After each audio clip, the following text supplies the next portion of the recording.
Welcome back to Rain World. In the previous episode, we joined Hunter as he embarked on his quest to deliver a very important package. In this episode, we're going to venture high above the lush farm arrays and into the very clouds themselves. Welcome to the Sky Islands.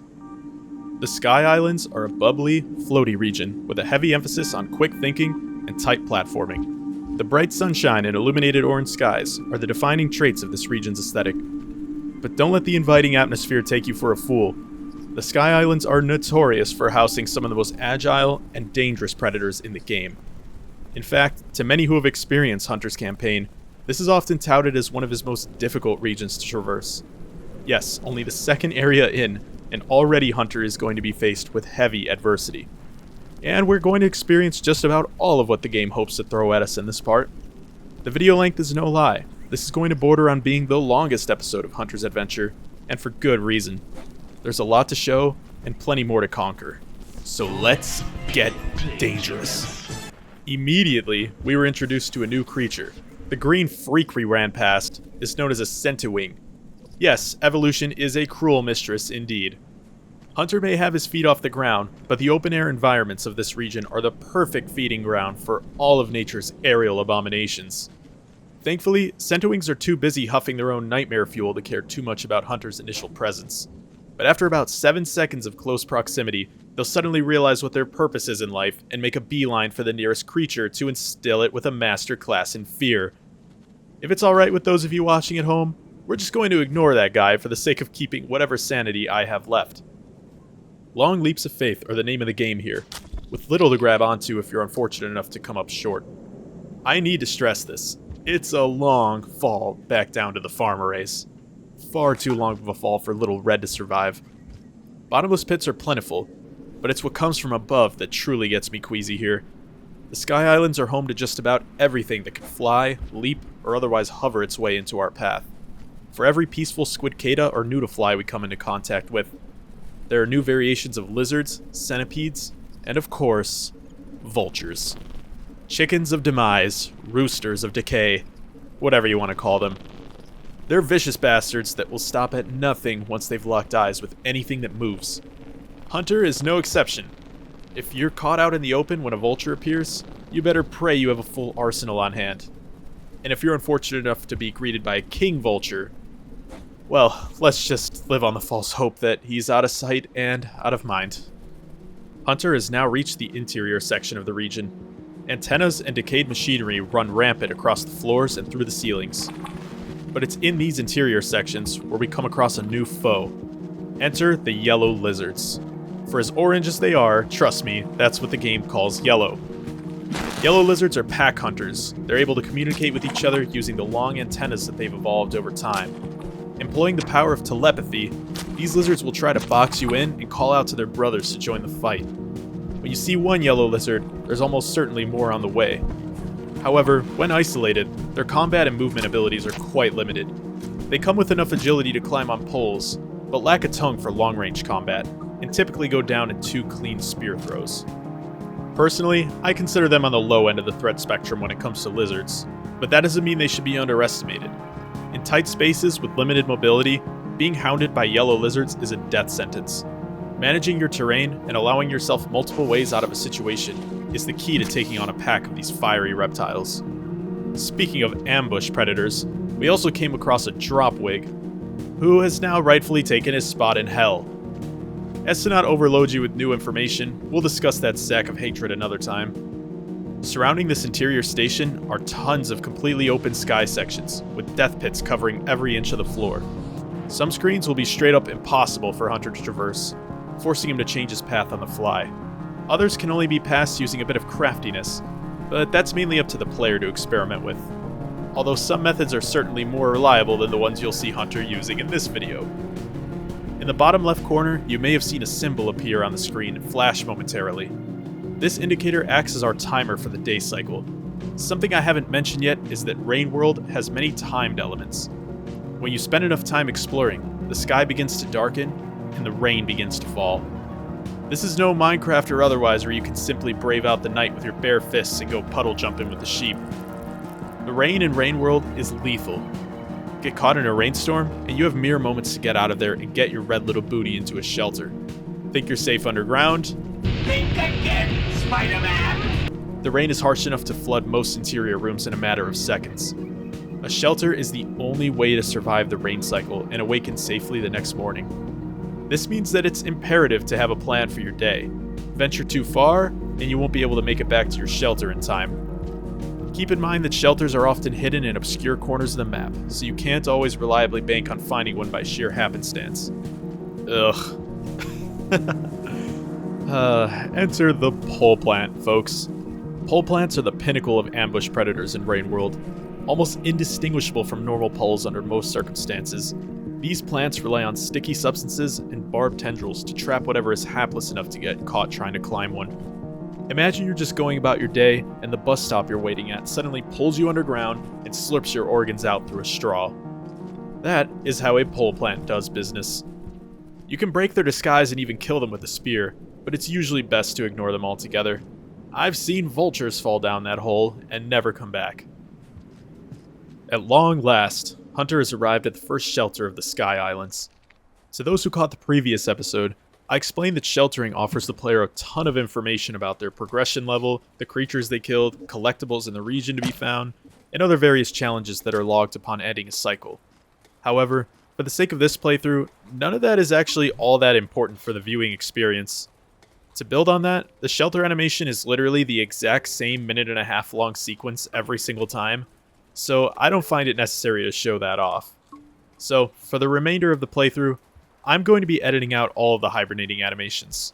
When you see Hunter slip his way in and out of a shelter, just assume that I took the opportunity to rest and save my progress. I promise you aren't missing anything. But I digress, folks. Welcome to Fight Club. That's just my affectionate name for this particular screen.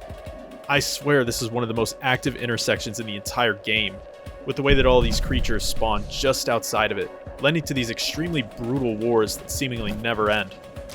Hunter doesn't have any personal beef with anyone here though, so he's really just trying to bide his time until an opportunity to slip past comes along.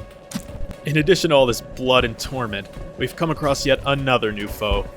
I'm going to save the biography for later in this episode, but this is the one, folks. This particular breed of lizard is my least favorite enemy to encounter in the entire game. That's not to say their design is bad. No, it's quite the opposite. These demon spawns are purpose-built to give Hunter the worst migraine of his life. For now, they seem to be happy enough doing whatever they can to maximize everyone's torment, so Hunter doesn't find much of a need to add to the violence this time. For a change of pace, there are more abstract objectives upcoming that require tranquility over bloodshed. As Hunter moves further along, there's a calming presence that fills the sky. The typically bright warm colors are ever so slightly washed out by a cool blue gradient. The creatures around us become comatose, and what was previously a hectic scramble for survival is blanketed by a feeling of serenity. What comes next can only be expressed properly by the game's ambience, and so I'll allow the moment to take over and speak for itself.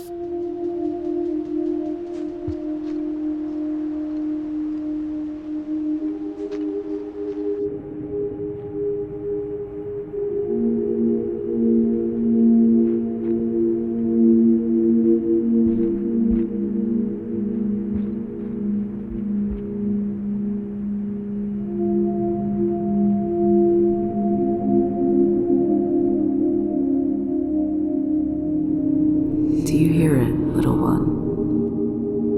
The buzzing in the air. The endless chatter of 1,000 voices, long dead.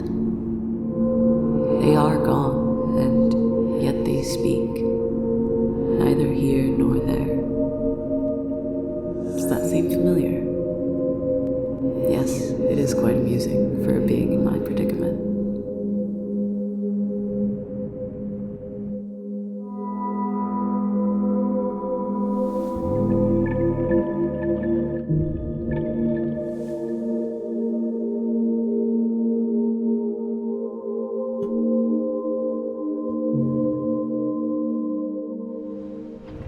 And with that encounter, Hunter awakens peacefully at his shelter.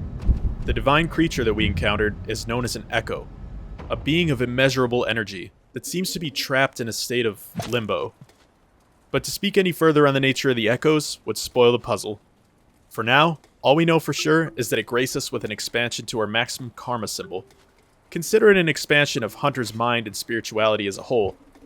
A beautiful gesture and all, but it's not exactly making Little Red any less appetizing. And so, his adventure continues. We have quite a task ahead of us. This next stretch of the Sky Islands is what I, in my first playthrough, dubbed the Herculean task.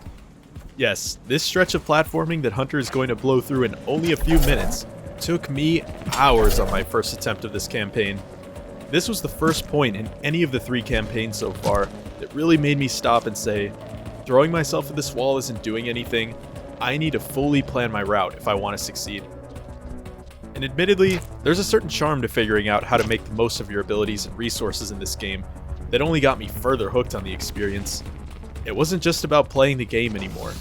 As cheesy as it sounds, I actually started to think like Hunter. I started considering where I needed to get lucky and where I could take advantage of the enemy's shortcomings. I got better at judging Hunter's jumps, knowing when to use throw boosts to get that extra inch of distance. It really all started coming together. Of course, I had no idea what was awaiting me later in the playthrough, but that's just part of the soul-crushing magic that is Rain World's design. Man, don't let me underestimate Noodleflies. That guy just skewered a dropwig to death with his nose. Nature's freaky, but I digress. Before we get into what makes the middle stretch so treacherous, I do want to take a moment to discuss the unique traits that Hunter comes equipped with. You see, this is not your average slug cat. The world that Hunter traverses is leagues more dangerous than what you may have seen with Survivor and Monk. To combat this, Hunter is going to have a noticeably higher movement speed and jump height than the player may be used to. This is going to be vital in crossing many of the game's plentiful death pits, as well as allowing for a bit of extra leeway when it comes to dodging and running from predators. On top of the increased movement capabilities, Hunter is one of the best there is when it comes to handling a spear. His throw speed and damage are far higher than Survivor's, and I don't even think I need to remind anyone what Monk's puny arms were trying to accomplish. In a campaign where we need to eat meat in order to be sustained, being able to kill most creatures in just 1 or 2 spear throws will definitely ease the headache. These attributes will shape the routes that Hunter can take, and allow him to play aggressively, where other slug cats would have no choice but to take it slowly and stealthily. This Herculean task ahead will be the first real test of the player's proficiency with Hunter's playstyle. There are several paths to consider, all of which are flooded with various lizard types. And of course, the looming threat of vultures is ever present throughout the open skies. It's up to the player how they want to tackle this section, but in this run, Hunter decided to take a methodical approach. And by methodical, I mean murdering everything in sight. I'd personally recommend taking out any cyan lizards that may be roaming around first. In this run, there was luckily only 1, but there can sometimes be up to 3 on this one screen. He's going to get his time to shine and a proper biography soon, but just know that cyan lizards will outpace you, and they will make you break your favorite controller in half. When encountered in mass numbers, my only reliable advice is to pray. The yellow lizards on this island will take advantage of the confined spaces and rough terrain to box Hunter in. But when separated, they're not so bad. The real struggle comes from dealing with a combination of different lizard types. It's all too easy to get swarmed in a tight spot. And while Hunter is a pretty jacked cat, he's no lion. Take it one step at a time, and this room won't be as painful as it could be. Admittedly, I was having a bit of trouble aiming my spears here. It was extremely lucky to avoid a point-blank bite from that guy. And without another spear to finish him off, running felt like the best bet. Remember that lizards of all types are able to fit into pipes and small crevices just fine, so the top and bottom routes are a bit of a pick-your-poison situation. Just take it from the scavenger. He's about to meet with his brothers in the farm arrays in a minute. This next room isn't too wild with the threats, but the platforming is a different story. This is the most nerve-wracking jump in the entire campaign, and no, I'm not kidding. Without any beasts or advanced movement text to help us cross, a perfectly timed spear throw into that tiny platform is necessary to pass. And it gets me sweating every single time, man. Miss it by an inch, and you're back to your last shelter. I can't even begin to stress how many times I failed that jump the first time through. But when you finally get it, the euphoria is intoxicating. The Sky Islands are home to a vast amount of free pearls lying about, with white pearls being the most common. Hunter's idea here was to give the free pearl he found to one of the many scavengers that roam this region. Pearls are among their most prized items, although gifts of almost any kind will raise a slugcat's reputation with them. But by now you may notice the common trend when it comes to these guys. One second you see them everywhere, humping the ground and just generally bugging out, but the next second it's a ghost town. So poor little Red was left a bit disappointed. It takes a lot to raise your reputation with those guys, and poor Hunter starts his campaign with unusually low clout. There may be an established lore reason for this, but I have a feeling it all took place in a time long before our mission. Still, any partnerships we can form in this lonely world are beneficial ones, so that's certainly not the last we'll be seeing of the scavengers' antics. This is a great example of a less than ideal circumstance you'll often come across in this game.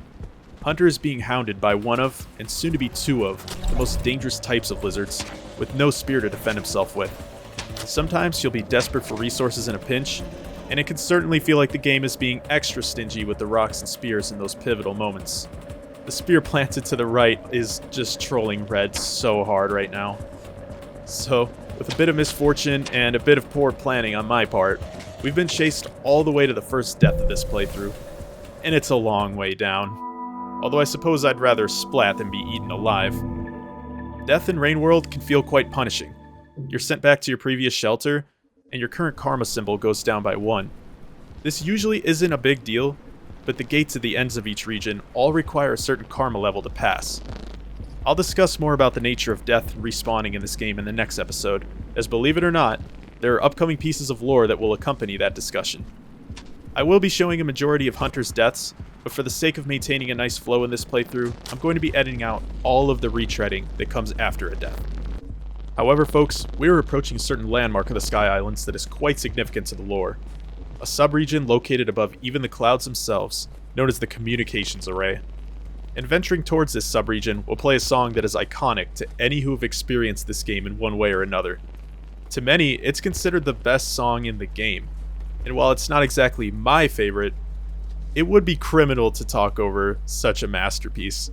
So, strap in and prepare yourself for an electronic, jazzy ride through Heaven's basement. I will rejoin you all soon, but for now, this is Kayava.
What a banger, man.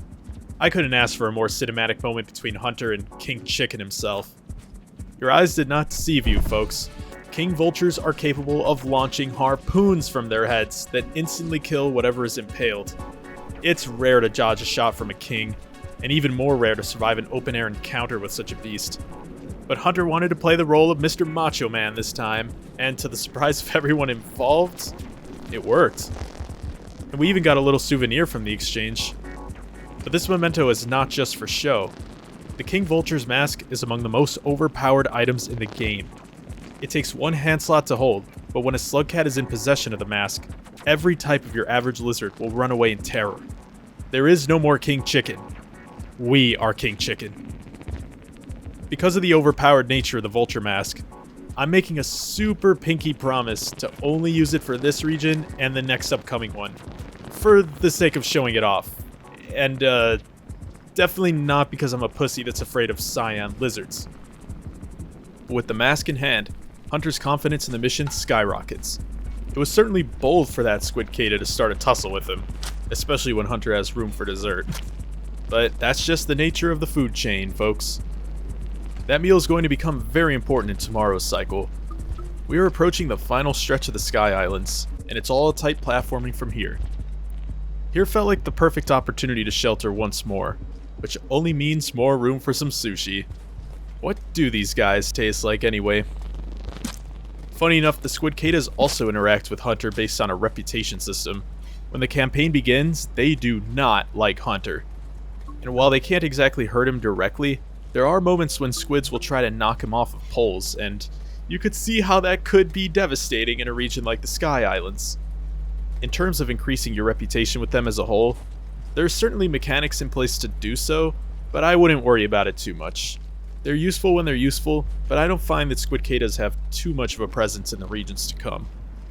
Now that Hunter has ventured as high as he could possibly go, our next destination lies directly to the east. There's little in the way of threats from this point forward, but don't be that one guy who lets the false sense of security be the reason why he falls to his death on the very final jump. This is coming from someone who has been that guy many times.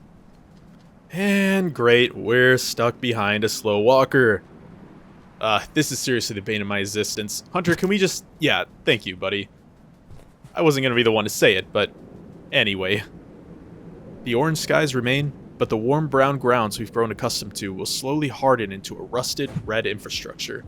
The bridges are starting to feel more complete, with even some ceilings located above to somewhat shield us from the ongoing threat of vultures.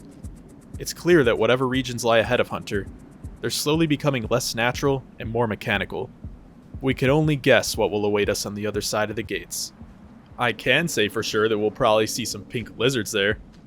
Something about pink lizards and random dance parties. I personally don't understand it myself, but they're the apex predators for a reason, right? If I were a lion, I guess there wouldn't be many objections to busting a move whenever I felt like it. Unfortunately for him, we're in a world where King Chicken outclasses Lion. In any case, with only a short stretch of bridge to go, this will conclude episode 2 of Hunter's campaign. I appreciate the support so far for this series. I know it's quite a bit different than anything I've done before, but it's been nice to stretch my writing and editing muscles to put something out that's hopefully a bit classier than my usual bumbling around. To those who do miss the streams, don't worry, I have something planned that will hopefully satisfy that itch. But that's all I'm willing to let loose for now. With all that said, thank you all for watching the second episode of this series, and have a good night, folks.